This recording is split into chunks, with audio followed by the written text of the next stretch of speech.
Tonight on Worst of the Worst, we travel down to Polk County, Florida. Reginald Rachel's arrest on first-degree murder charges came as no surprise to a man who says the 16-year-old tried to kill him 2 years ago. The law doesn't bother him, said Antonio Streeter, 20, of Lakeland, who says Rachel shot him twice on October 30th in 1992 after ordering him to leave Bartow. Rachel is one of 4 youths charged in the killing of 42-year-old Ignace Green of Lakeland, an ice cream truck driver who was shot to death Monday in a botched robbery attempt. 3 of the youths have been arrested before. Rachel has been involved in the juvenile system since 1991. The other 3 facing first-degree murder charges and attempted armed robbery charges are Tellis Barnum, 16, of Bartow, Samuel Faison, 16, of Bartow, and Jerome Sanders Jr., 17, of Winter Haven, Florida. Streeter said he met Rachel at a party in Bartow on October 31st in 1992, when Rachel was 15. Streeter, then 18, said Rachel approached him and told him to go back to Lakeland. When he refused, Streeter said Rachel tried to shoot at him, but the gun did not fire. As Streeter fled, Rachel came after him with another gun. He fired 6 times with a .25 caliber handgun, Streeter said, hitting him once in the chest and once in the hand as he called for help at a payphone. Streeter said Rachel was sentenced to 3 months in a halfway house, but that could not be confirmed late Wednesday. Rachel's rap sheet includes 2 attempted first-degree murder charges, 1 charge of robbery, 1 charge of aggravated assault, and 2 charges of aggravated battery, according to the state's records obtained by the Ledger. All of the charges were handled by the Bartow Police Department, the latest being an aggravated battery charge on December 12th, the records show. Although details of his record are not available, Rachel's rap sheet offers a glimpse into his criminal past.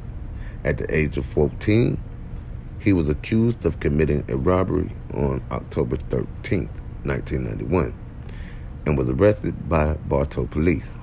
A year later, to the day, Rachel was charged with 2 counts of attempted first-degree murder, aggravated battery, and aggravated assault. It is not clear from records whether Rachel's charges include more than the attack on Streeter that night. Less than a week later, on November 6, 1992, Rachel was accused of violating community control. Then, on December 12, 1993, Bartow police picked up Rachel, then 16, on charges of aggravated battery.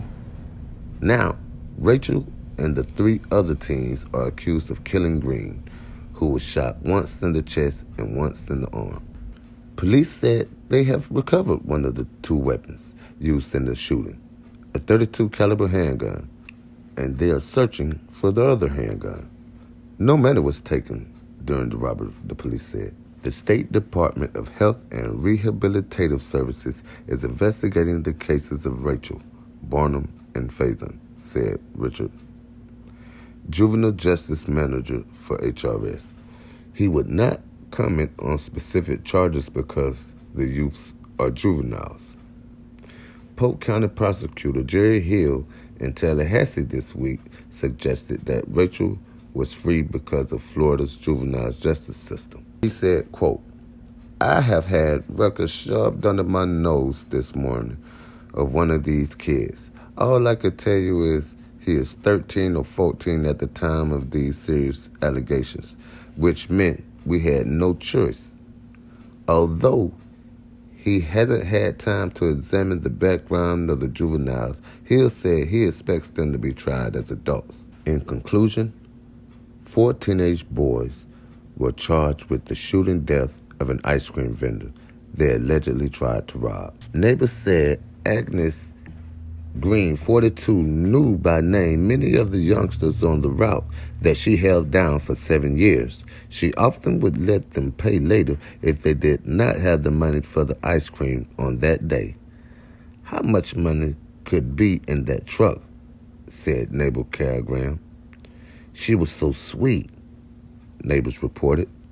Seeing a group of teens running from the area after the shots were fired, Lieutenant Nolan McLeod was quoted saying the youths had planned to rob Green, but that no money was taken. "We really don't know why they shot her," end quote. This has been another episode of Worst of the Worst. And until next time, I'm your host, Marlo. Take care.